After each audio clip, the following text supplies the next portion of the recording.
Hey, friends, welcome back to the Burn Stress Lose Weight podcast. This week's episode is kicking off a three-part series where I am talking about the power of community. And I'm not just talking about the flu, positive thinking, cheerleader feeling that we feel when you're around powerful women to kind of change how you might think about something. These conversations that I'm having over the next 3 weeks are specific conversations that have changed something for me personally. I have historically been the person that likes to DIY things. I like to do things on my own. I have had a badge of honor as the person that figures things out by themselves. And yet, there have also been many moments in my life where, without community and very specific types of community, I would have thrown in the towel. I would have quit on a goal for myself or a dream that I had for myself. And it was community, a conversation that I had in that community that gave me the strength and the belief in myself to keep going. I was at an event recently, and it was at that event that this entire idea came to me to have the series. And so I decided to bring on the woman that hosted this event. Her name is Dr. Erica Howe. She's going to introduce herself in just a moment, but she really inspired this entire series because while I was at this event, I had some of the most beautiful and amazing conversations that led me to think about some of my own obstacles in a different way. And sometimes it's having just that one conversation that sparks something in you, that lights something up for you, that inspires you in a way that maybe something might actually be able to be different. And that's what I wanted to bring to you in the series. Before we get into it, I want to make sure that you know we have a brand new resource. The Body Reset mini course is now live. This is an instant access video course that will reset your entire perspective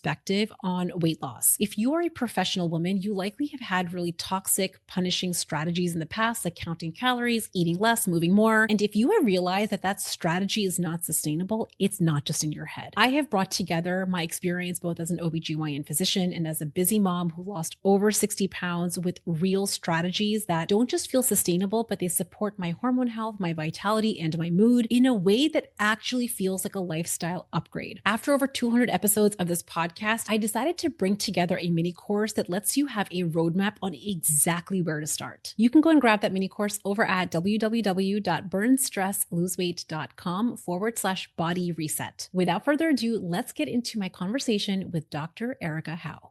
I am so excited to bring on Dr. Erica Howe onto the podcast. This has been a conversation I've actually been meaning to have.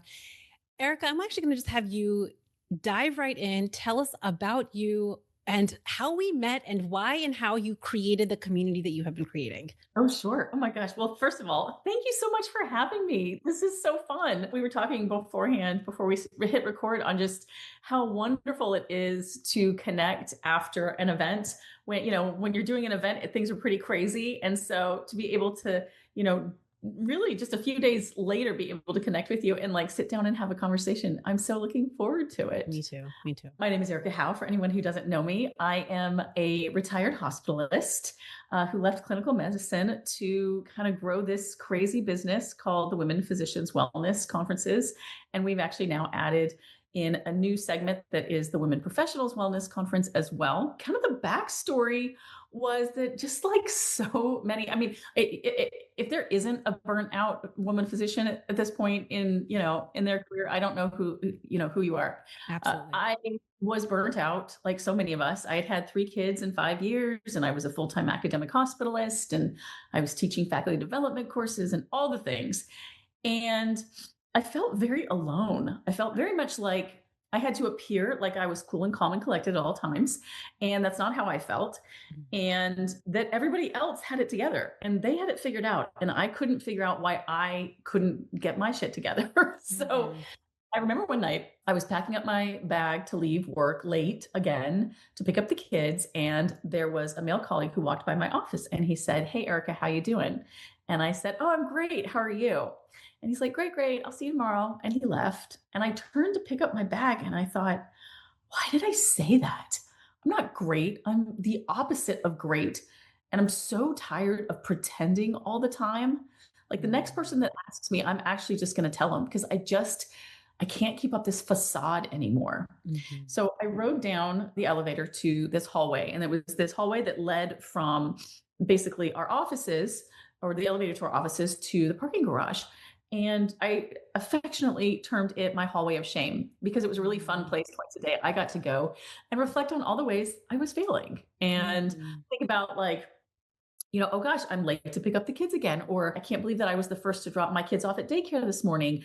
And, we don't have any food in the house and I'm not going to be able, I don't know what to cook them for dinner. And I should have stayed with that patient longer and all the shoulding, right? So much shoulding. Mm. So I stepped off the elevator this evening and I ran into a friend of mine, Andrea. And she was like more of a colleague, probably, than a friend at this point. She was somebody I would see like every few months. She was an anesthesiologist. And so our paths didn't really cross very frequently. But God bless her, she asked She me asked how you the I was doing. question. Yeah. And Yeah. I just like verbally vomited all over Mm. her, like all the things. Like, I don't have any groceries in the house. We don't have any food. Like, I don't know when I'm going to make the kids for dinner. I'm late to pick them up again. I'm going to be charting till 11, all the things.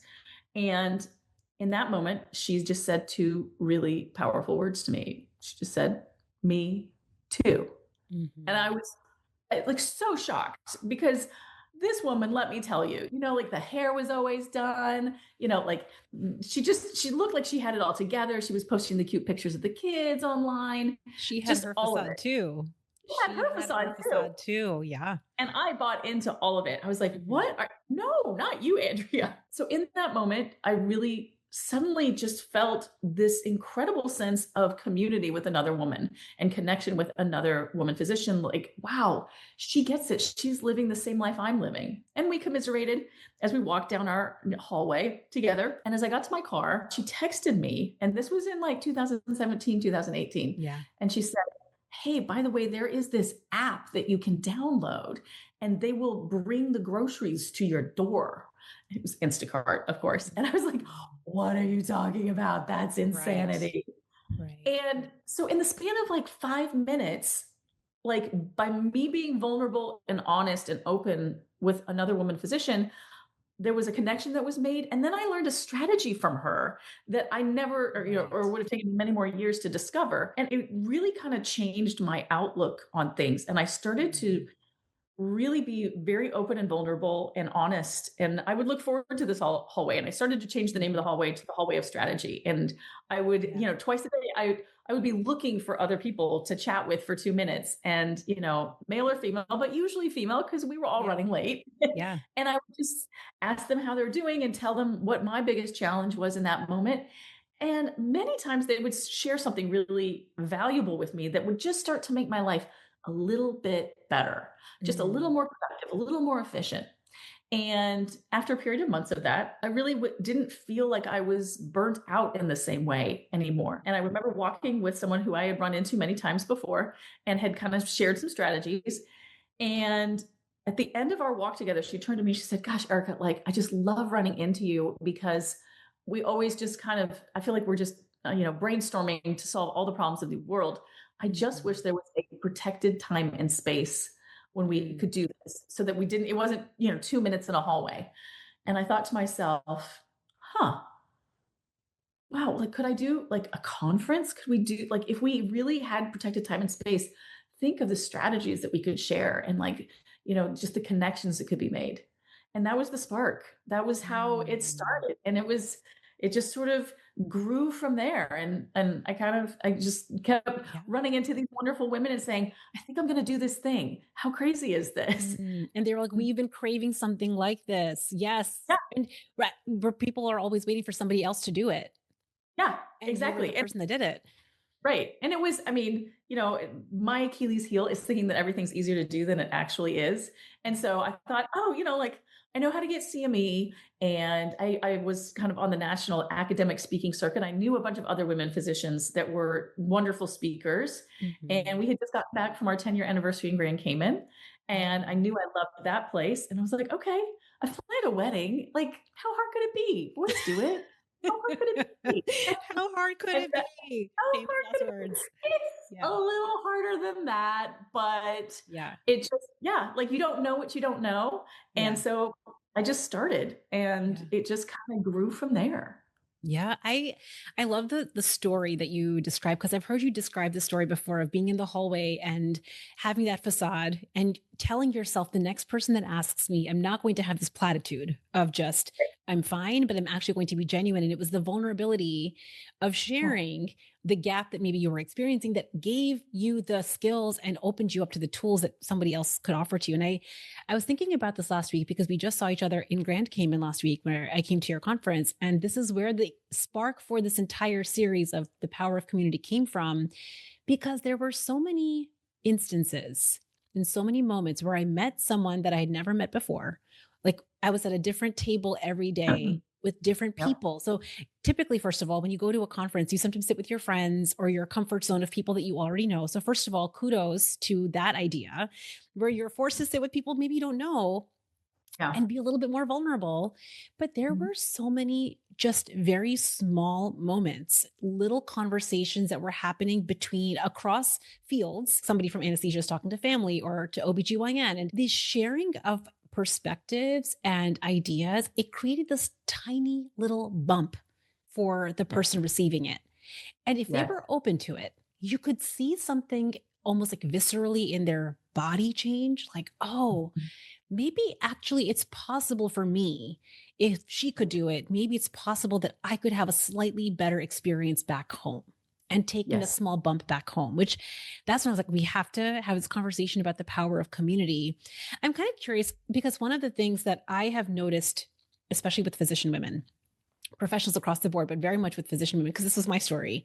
We have this DIYer in us, this Oof. badge of honor of wanting to figure things out by ourselves. And I've also been the person that feels historically, not anymore, but shy and awkward and maybe a little bit of an introvert. So it can feel scary to come into a community or to go into a space that you don't know. So how do you talk someone through that? Or like, have you ever been an introvert or did you start out being someone that can really kind of talk to people? Because some people really do have that skill set early on. I had to learn it, but how do you talk someone through that piece? Because that can be a gap for some people. Absolutely. So it's funny. I took the Myers-Briggs test, gosh, I mean, like 10, 15 years ago, right? Yeah. And at that point, it said I was an extrovert. I took it recently again, and I'm actually an introvert, but I can do both. Mm. So especially when I'm with like a group of specifically women, I just feel extra connected to women. But a group of people that I know or I just feel really connected to, I can become extroverted. Mm. So I think they call it like an extroverted introvert, right? But I Mhm. also really need time alone to recharge. And like after a kind of a big event or something like that, I will really just kind of, rot on my couch for a little while Mhm. by myself. And I Mhm. need that time alone too. So I'm very in tune with both aspects. I can become introverted in the right setting, and I can do it even in the wrong setting. I know how to do it now Mm. after 50 years of life on earth. I can fake it until I make it, but it doesn't make me feel super comfortable. So Mm. I was really aware of that and aware of what my experiences had been at other conferences when I started WPW.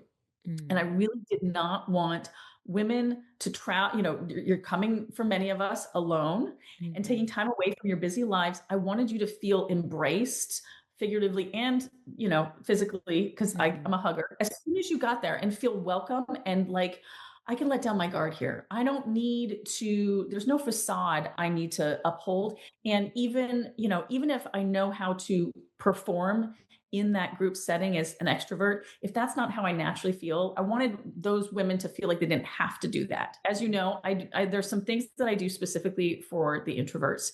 One of Mhm. them is like I really try as much as I can, especially if you've been to WPW before. I try to know your name, your face. I try to recognize you right off the bat.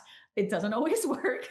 I've been wrong Mhm. before, but I want you to know that you have me as a friend from day Mhm. one, as soon as you walk in the door. And then the assigned seating is very purposeful because I had been to so many of those conferences where I walked in the door and I don't know anyone and I'm just Yeah. supposed to sit at someone's table and it looks like they all know each other, even if they don't. Yeah. And I'm Yeah. like, oh gosh, am I interrupting like a clique or something or something? These are all a group of Right. friends. Always felt very uncomfortable to me, that moment in time where I had to go choose where I was sitting. And so a lot of times I would choose to sit alone because that felt more comfortable to me. So we do assigned seating.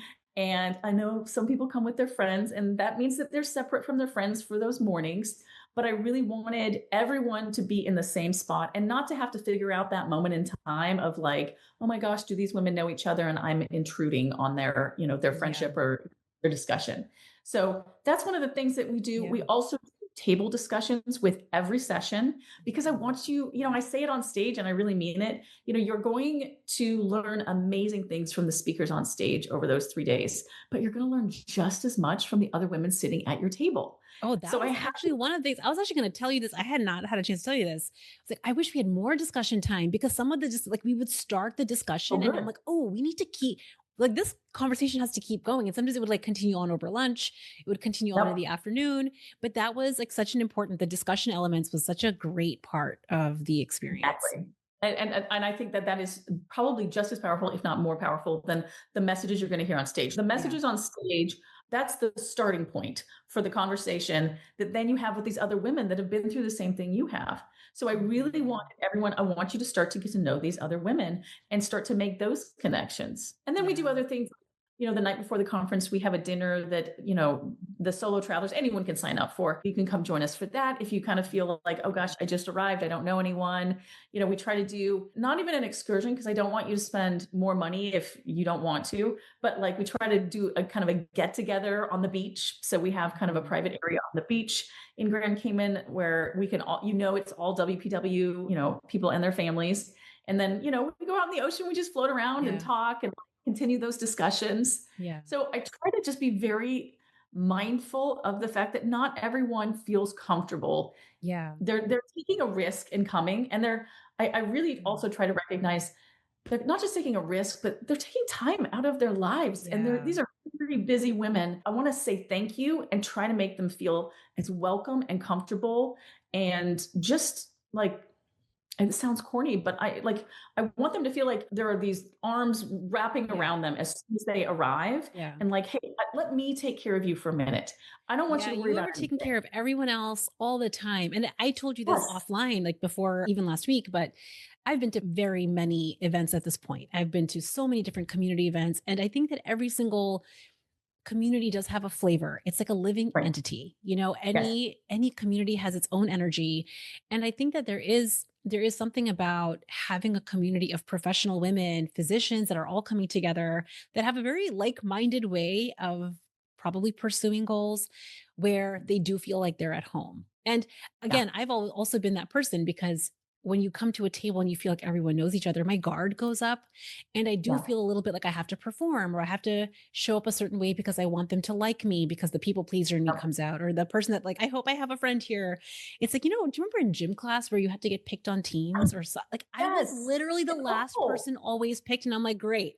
Great. It's that again. But I think that what's Yeah. so beautiful about this is there can be a community that specifically crafts its event around that energy. And also, I think it's Yes. the responsibility of the attendee to decide that they're going to be a little courageous and that Right. they're going to kind of own the vulnerability and show up anyway, which Right. is what creates a very different level of conversation in community. Yes. It's like, I the mean, I bar think is that there, everyone's chosen to be there.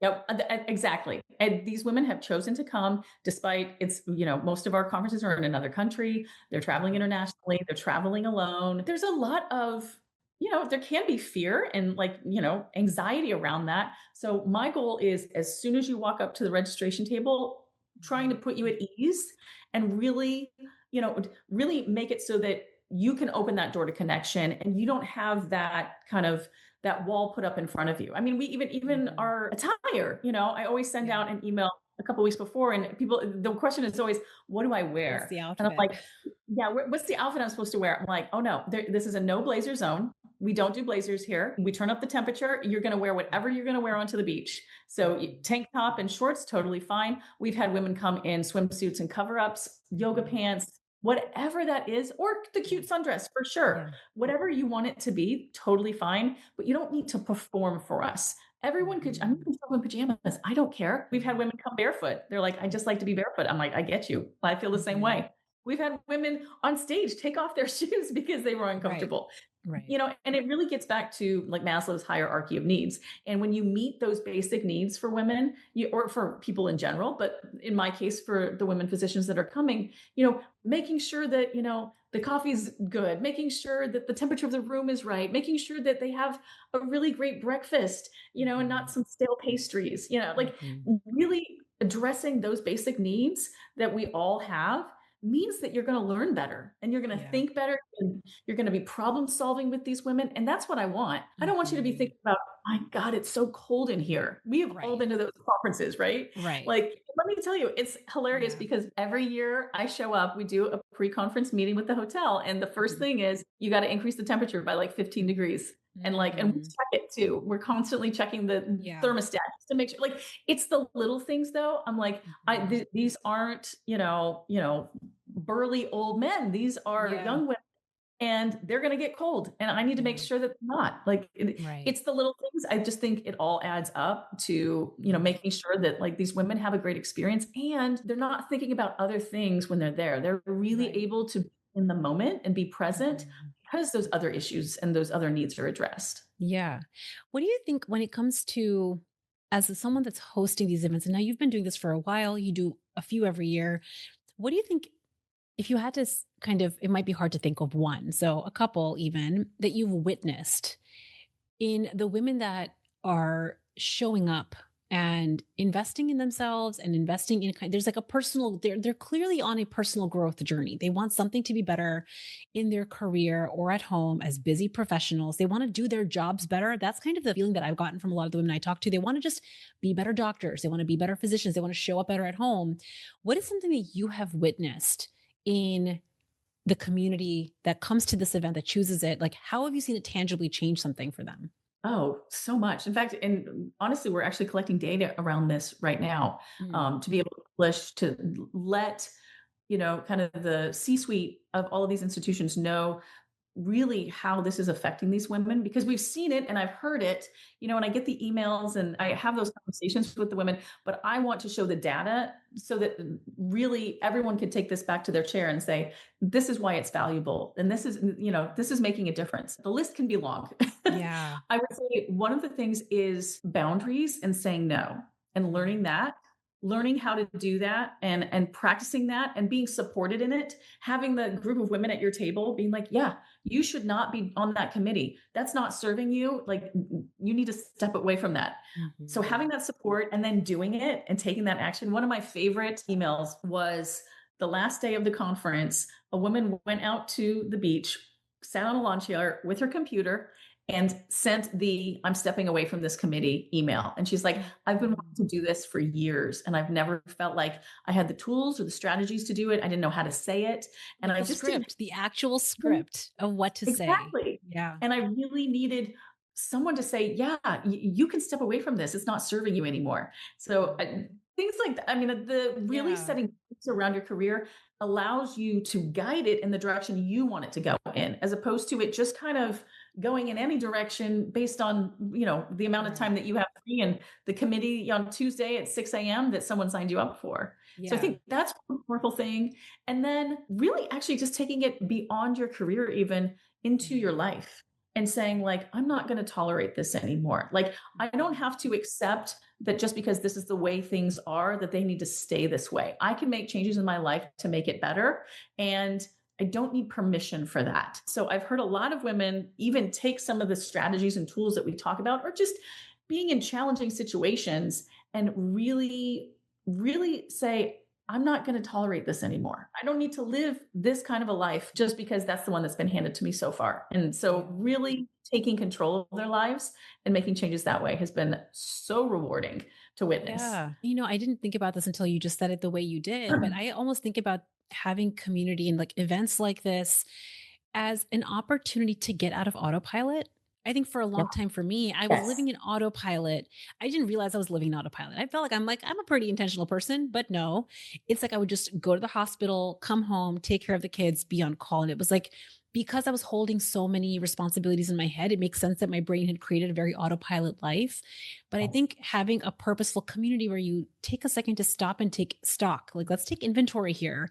Wait a second, I'm not feeling my best as a mom right now, or in my marriage, or like at work, I'm feeling this heavy burden of stress. It's Yes. almost like it is the forced pause that takes you out of autopilot and puts you a little bit into manual mode to like, let's see, what do we want to get rid of actually? What do we want to Yes. remove to Well, create that life that you want? you're absolutely right, Priyanka. That's, I think, part of the key is having there be time where during this conference where you can really just sit and reflect And so we don't, we're not a 14-hour a day conference. We Yeah. are 5, 6 hours tops. We end at 1:30. That's our max. And then you're supposed to go to the beach. You're supposed to go take a nap. You're supposed to go snorkeling, because Mhm. having that free time that we never give ourselves allows you to then kind of just really ask yourself those hard questions like, am I actually doing the thing that I love, or am I doing it just because it's on autopilot? It's just the thing that I do. So this is just my schedule and I've just accepted it. For me, I was teaching a faculty development course for many years and I loved it for many years. And towards the end of my career, I got promoted to associate professor. And I remember sitting with my chair afterwards and he said, "Okay, so now what? Are you going to do another What's faculty development? next? What's next?" And I was like, "What? Can we just sit Next? with this for a minute? I just need a minute." And he was very graceful and Mm. kind, and that's just fine. But I went back to my office, and one of the first things I did was write down, like basically cross out anything that did not give me joy on that CV anymore. And not, it wasn't, I made a concerted effort to not put in any value to how good it looked, or, that it was going to get me to the next step in my career, or how shiny it was on the CV. Just, did it give me joy anymore? And I realized those two faculty development courses that I'd loved for many years weren't really giving me that same joy. And that was probably a time that I needed to step away from them. But I Right. needed those moments of reflection to recognize that, or I could have spent the rest of my life teaching those courses, And a right? lot of people do. I would say many people that are not spending just, again, it doesn't even have to take so much time, but a little bit of self reflection and self awareness to do the inventory. I think that you can spend your whole life actually being on the Yes. perpetual chase. I think that was actually one of the things for me. I didn't know what coaching was up until a few years ago, or mindset, or the power of community, or even this idea of self reflection. I was like, what? I Right. was like, this is just who I am and how I am. That's kind of like the beginning and the end of where my journey started. But I think I realized now over the years that there's these two peas in a pod. There's the one part of the pod that is my desire for mission and striving for the next goal and taking my purpose and all of those things, the Right. striving. And then there's this other pea in the pod that I think we don't do enough, which is slowing down and savoring our experience today. And can I just sit Yes. with what I have already accomplished and how much I've Yes. created? And this is why, even with you, I was coming to you during the event. I'm like, this is what I just heard someone say. In case you do not know, I want you to savor this, Erica. Like, why this event is so amazing. Because sometimes even the smartest women forget to Yes. really acknowledge themselves for what they've created. And that's actually Yes. part of this podcast episode, is to celebrate that. Like, that's a big deal. But I don't think we sit with that ever long Yes. enough. We're already on to the next thing. And I think that that is expensive. We'll spend our Yes. whole life chasing rather than actually enjoying. Really Exactly. enjoying. And I think, I mean, it gets absolutely to your point. It's about the journey, not the destination, Mhm. and like sitting with those moments and going, look what I did. This is really cool. Like, look at this giant CV, or, look at this class that I'm teaching, or, look at how my learners responded, today during rounds. Like, having those moments where, instead of us always knocking ourselves down and saying, I should do more, be more, like giving ourselves kudos and a pat on the back, like, wow, okay, cool, Yeah.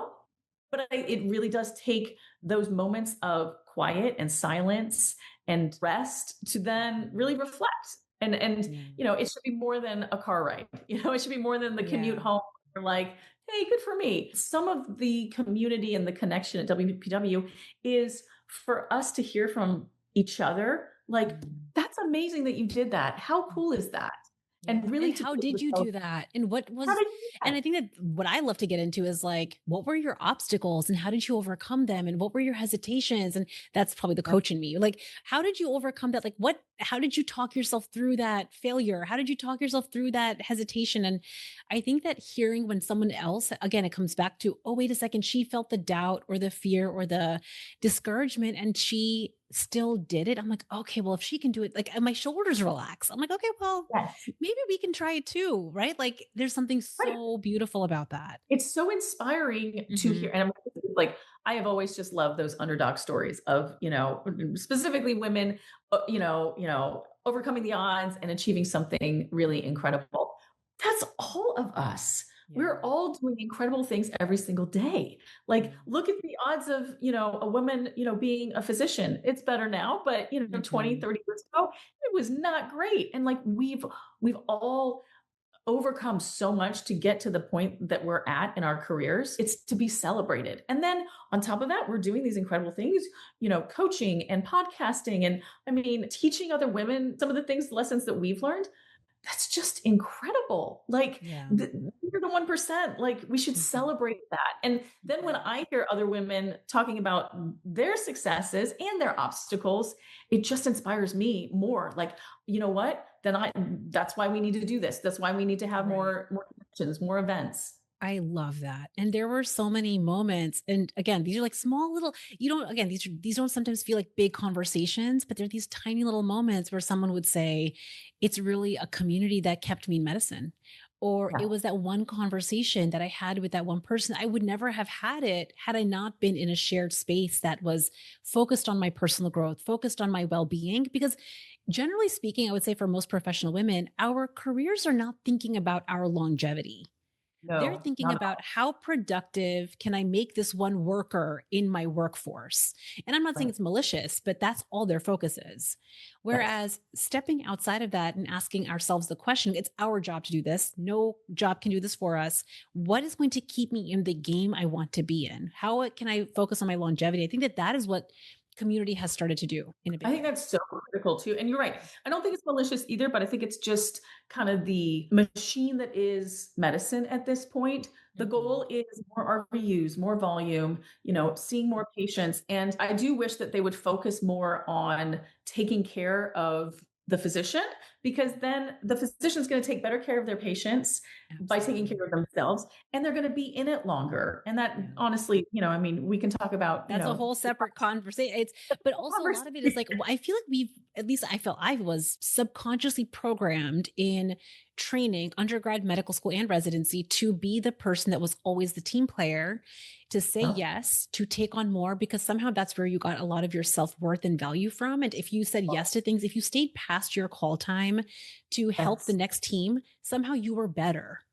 And it Yeah. was not never said like that. It's just some lesson I learned. And then I took it on with me as though that is like there's like a moral highway of Right. operating. And then we never challenge these rules. We never I challenge it. We burn out. We absolutely wonder why. exactly. Oh my gosh, I love this. That was so well said, because you're right. We're taught to say yes. I mean, you Yeah. think back to undergrad and everything was that's an opportunity that's something you can put on your ERAS application. Yeah. I mean, go back and read your ERAS application. It's hilarious. Yeah. Like things that I did to get into medical school that Yeah. I know I had no interest in. Yeah. And it's like, just because it looked good, right? Yeah. But at some point, if we don't start saying no, one, yeah, I mean, your career is just it's gonna go a little bit off the rails, and Yeah. you're not setting any boundaries for yourself on what you want, on where you want it to go. Yeah, Mhm. it's just so important to kind Mhm. of learn some of that, and no one teaches us. One of the things that, got me passionate about WPW was thinking, there are all these soft skills, which I would argue are hard skills. I mean, Mhm. but like we learn the clinical of medicine and we keep up on that and we're lifelong learners for that. But there's so many ways we can do that, right? Up Mhm. to date, et cetera, et cetera. There's so many online ways to do that. But what about how do I promote myself? How do I get to the next level in my career when I want to work in the C suite? How do I set those boundaries? How do I say no to things that I'm not interested in anymore? How do I negotiate a contract? How do I negotiate with difficult patients? There's so many aspects that we were never taught. And so we don't do it or we don't do it well. And it costs us financially, it costs us Yeah. emotionally. So And I it would argue, costs the whole system. I think yes, what my yes. argument has been, and this has kind of become part of my mission, is when you don't feel your best, you cannot Mm, bring your best to your absolutely. career, to the patient, to the client, to the whichever organization you're in. And I think that this is where I almost want to inspire women to claim that part back. Like Yes. would it be nice if the career or the job gave it to you on Right. their own? I would love it. Let's wave the magic wand. But until they do, I want us to pick that up as our responsibility. And I think part of it is also teaching them the next generation. Guess what? You get to pick this up and you have to advocate for yourself to Yes. create the life that you want. I think the other part, as I was sharing like that residency story of getting programmed into being more of a people pleaser, is whenever someone did have a boundary, people talked shit about them. Yep. Like there'd be a little rumble at the nurse's station, or like an attending, or like a senior resident might be like, oh, like looks like that person's like it was a little Mhm. sideswipe statement. And again, another lesson I learned was like, oh, I don't want people talking about me. about me Right. having a boundary? What would they think? So it's like Yeah. challenging some of those things that I wonder, like, what would happen in medicine if we all started doing that? Yeah, and I completely agree, and I will tell you though, it is so fun being on this side of it and watching women start to do that. And I will Mm. tell you, the millennials are really good at it, and I'm Mhm. so proud of them because Yeah. they are as an entire generation saying, "No, I don't wanna work 80 hours a week. That job Right. sounds like it sucks," you know? Right. Like, Right. I want Yep. and they're starting their careers exploring what are options for a career where I'm not doing an 80-hour work week and I'm Mm. not on call every third night. And, you know, Right. ways in which like I can really stay in this Long system, term. in this career long term, because otherwise you are going to burn me up and spit me out. And so Mhm. I love that. I love seeing that it is starting to change. But you're right, we Yeah, can't rely on institutions. we You know, there can't. was a really interesting article probably written about 20 years ago in JAMA that was all about the glacial pace at which specifically academic medicine, but medicine in general moves. And that Mm. if you're expecting changes from your institution, you're going to die first. So, Right. how do you make sure that you're taking care of yourself? And that doesn't mean that Mm. institutional changes don't need to happen. Yeah. Definitely be part of that. But how can you protect yourself in the meantime? Mhm. I love that. Mm. What would you say is the difference between community, like investing in a community maybe where there is a shared mission or a shared goal versus a friend group? What would you say? Like Ooh, if you kind of feel the difference, because I feel like there's yeah, value in both, but what would you say in right. your from your perspective has been the difference? I almost think there is this freedom when you feel like you're in a safe space in a community to say things and to kind of call people out and say, hey, Mm. girl, no, like you deserve more than that. That's not okay. Where sometimes in friendships, it's almost like you're too close and you have blinders on. You can't see, or you want to support. You know, this is my friend. I want to support her no matter what. So you're less Mm. likely to just call out some of those things that you might otherwise kind of put voice to. So Mm. I kind of love that, you know, many times I know we have a lot of repeat attendees. So I tend to know a lot of these women and I consider them friends, but many of them don't know each other. And I almost like that better for them because they're able to say the thing that maybe nobody else has said to them, that like, no, you deserve more. Like that sounds crazy what you're doing, you know, or like, you know, I remember I was at a leadership conference once and we were paired up and we were to share our CVs with each other and then give feedback on them. And mine was this just honker because my institution made you write everything out. It was insane. It was like Mhm. literally 50 pages. It was a little bit overinflated, to be honest with you. I have like a But little one pager. That's what I I know, like. Here's right, my little right. one pager. Nobody wants 50 pages of Yeah. anything. Like, it Yeah. better be a good novel if you're going to give me Yeah. 50 pages. But Yeah. hers was 2 pages. And I Mhm. remember looking at it and reading it. And I was like, can you tell me about this? Can you tell me about this? And I went through everything with her. And as she described it to me, I thought, the one liner that you gave on this CV in no way Mm. gives justice to what the work that you put in. You need to make this Mm. longer and really describe for me, not, you know, yes, I have this leadership role, but this is what it entailed. I was overseeing 50 people and, you know, it required this amount of time. And it was so much more powerful when I learned from her what she was, you know, what she was doing. But if that had been a friend of mine, I don't know that I would have been able to give the Mm. same feedback. So I think there's a lot Right. of power to maybe not knowing the other women at your table as well and being able to really sit with them in a kind of an honest open space and give them Yeah. feedback, give them strategies and Mhm. say, hey, you know what, you can do better here. Right. I've noticed for me with friendships, sometimes you, especially if it's a friendship for a long time, you have this identity with that person already. And so the opportunity to be who you want to be, like that future version of you that you want to evolve into and that you want to become, sometimes, not always, but it's hard to do that with a friendship or in a friend circle that you've been with a long time. As Right. opposed to what I've noticed in community that I'm new, or maybe it's something that is again like a shared vision. It's like an opportunity for me to be like, I can kind of be whoever I want to be. And I wonder what that girl feels like. And I Right. wonder what that identity, like, I'm going to try it on like an outfit and I'm going to see how that feels. And all of a sudden, it's like, oh, I want to bring this girl back home.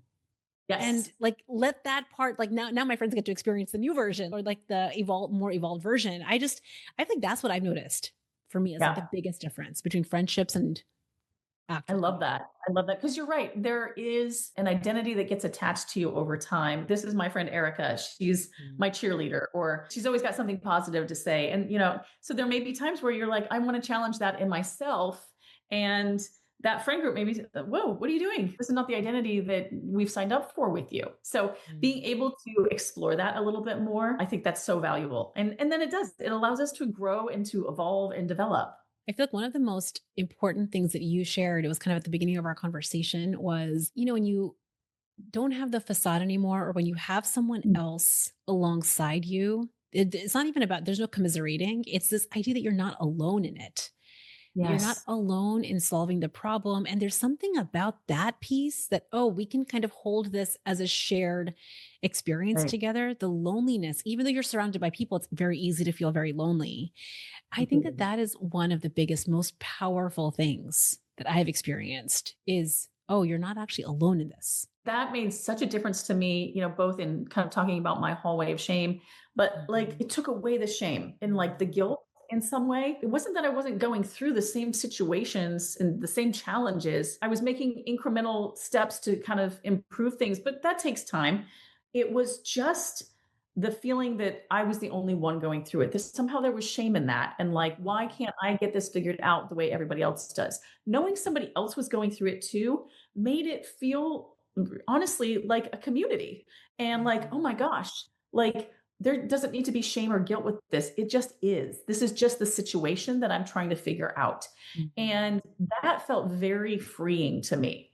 And that's also what Mhm. I want to create with WPW, that like it is a safe space to kind of share those things that really are challenges. You don't need to put on a facade here. Like, in fact, I Mm. absolutely do not want you to pretend to be Right. anyone other than who you are. Come and Mm. share the struggles, because that's where you really start to realize like there's no reason to feel bad about being challenged by life. We're all challenged by Mhm. life, And there's especially actually the solutions to it, and there's strategies around, like, we can either sit in the shame of the fact that maybe we have struggles, or that we need help with it, or that we can't figure this out alone, or we can just go solve it. And I think yes, that is the beauty of having a community like this. yes, absolutely. I completely agree. What would you say has been the hardest part for you to grapple with? The hardest part for you to decide, I'm going to do this community, that decision that you were like, I think people might want this, that you had to personally like persevere, have some Yeah. resilience through? Like, what was the hardest part for you that you overcame to make this happen? Okay, so there were two things. The first was, yes, I was burnt out. By the time I had really started to explore hardcore, I'm going to do this WPW. I wasn't in burnout anymore. It was Mm. very freeing to do it, and it felt very creative to me. And Mhm. so I had a good life. I was married. I was happily married. I had 3 kids. Everybody's healthy. I have a good Right. job, pay our bills, all the things. And I remember turning to my husband one night and said, like, am I crazy? Why am I blowing up our life? Everything's fine. So why am I doing this thing? Mm. And he asked me 2 really fantastic questions. The first thing he said, he's like, "Okay, so I want you to think like you're on your deathbed and you look back and you think of this idea that you had, but you never did it.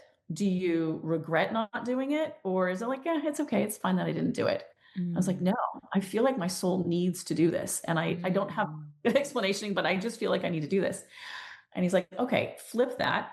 He's like, "Now I want you to think of the first WPW. You do it in a year and you put it on and 8 people come." And Mhm. do you feel like it was a success, or do you feel like it was a failure and like you never should have done it? I was like, Mm. no, it feels like a success to me. Like it's not about the number of people. It's just about Mhm. like doing it and creating this community. And so that was a really hard moment for me, Mm. but it was really helpful for me to reflect in those 2 ways on it, to answer kind of like, what does my soul really need to do here? Even though from an outside view, it sounds crazy. Like, what are you Right. doing here? Right. Like you're going to put on a conference in another country? Yeah. What? Yeah. You know? But I think you brought up such a good question of like, we're fine right now. This is Right. fine. I'm fine. I don't need to Fine. do this. But it was the question Right. of like, if you flash forward a few decades from now, what would Yeah. you be the most grateful for having done? Doing it or not Yes. doing? Such a great question to help you Yes, decide. completely. In that moment, I just remember feeling like my soul needs to do this. And I Wow. can't explain to you why, and I can't foresee, and I could never have foreseen how much it would grow and how beautiful it would become. But I Mm. just felt like I needed to start. That was really the key for me. The other hardest part, honestly, was, we had done it for a couple of years and the women were asking for more. And they were saying, like, can you do Mm. one stateside? Can you do another one? I've been to Grand Cayman. Can you, you Mhm. know, and I was like, oh my gosh, like I'm just one person. Like one is a lot to do. Right. Like three, that's a full-time job. Yeah. And I remember having to decide, basically. I went to my Mhm. boss at the time and I said, "I want to do this and I wanna go part-time." And he very kindly, he said, "No, I'm sorry, we can't, like, we can't handle the FTE deficit. There's too many people that have asked for the same thing this year." So I had to decide, am I gonna stay in clinical medicine or am I gonna take this Mhm. jump, take this Yeah. leap? And we'd only been doing it for, like, this we hadn't even done the second conference at this point. Right. And I was terrified. Like, Yeah. will people not respect me anymore? I won't be a doctor. But at the same time, I was really ready for a change. I'd been Mhm. practicing for nearly 20 years and I was really ready to try something new on. So I did. I retired. I sent in my resignation letter. And I remember we have a Facebook group and I jumped on the Facebook group because I knew that, there were a lot of women that I already knew at my institution. They were going to hear about it anyway. Yeah. And I announced it to them. I was sitting in my car. I announced it and I started to drive home and I was at a stoplight and I mean, you shouldn't do this. I know, text and drive. Mhm. But I looked and there were all of these good for you. Congratulations. I can't wait to see what WPW does next. I had to pull the car over because I was sobbing so Mhm. much. And I jumped back on, Facebook Live. I'm like, you guys, I can't tell you how much this means to me. I was really Mhm. terrified to tell you all this. And like, there were just so many positive responses. Like, you just never know, you know? Yeah. And you And won't the know unless you try to shoot your shot. I think that that yes, is kind of the intention of even like the whole point of community is that like you get this idea and it gets sparked in you. Like you walking down that hallway and someone saying, how nice would it be? It was just an idea that got sparked in you and you yeah, shot a shot. Too many, I right, think this is like so many women get sparked with such brilliant, beautiful ideas, but then they hold it. They hold the yes, shot because they're afraid of what if it fails and what if it doesn't become the big thing I want it to be, but you'll never know if right. you don't shoot the shot. Exactly, just try. I mean, I love Mhm. there is a quote that says, "But what if I fail? Oh, but darling, what if you fly?" And Right. I love that because I never could have foreseen what WPW would turn into and, like, how much it would grow and how beautiful it would become. Yeah. I just wanted a little conference, a little Yeah. tiny conference. Yeah. And, but, like, it's been such a beautiful gift in my life, Yeah. and it really just took taking that risk. And we are risk averse as Yeah. a community As for physicians, sure. also, yeah, like who wants a doctor that's taking risks? Like no one. So we've been Yeah, trained to not be right, risk takers. But I think you've also created an event on purpose with that in mind. So you're right, creating a space where this is like for you, right? Like right. that's, I think, the big piece of it. Every time I would decide anything about the conference, I always asked, "What did I need Yeah. 2 years ago, 5 years ago?" That woman who went to the leadership conference that was 14 hours long for 4 days in a row and was exhausted Right. at the end of it, what did she really need in that moment that wasn't that?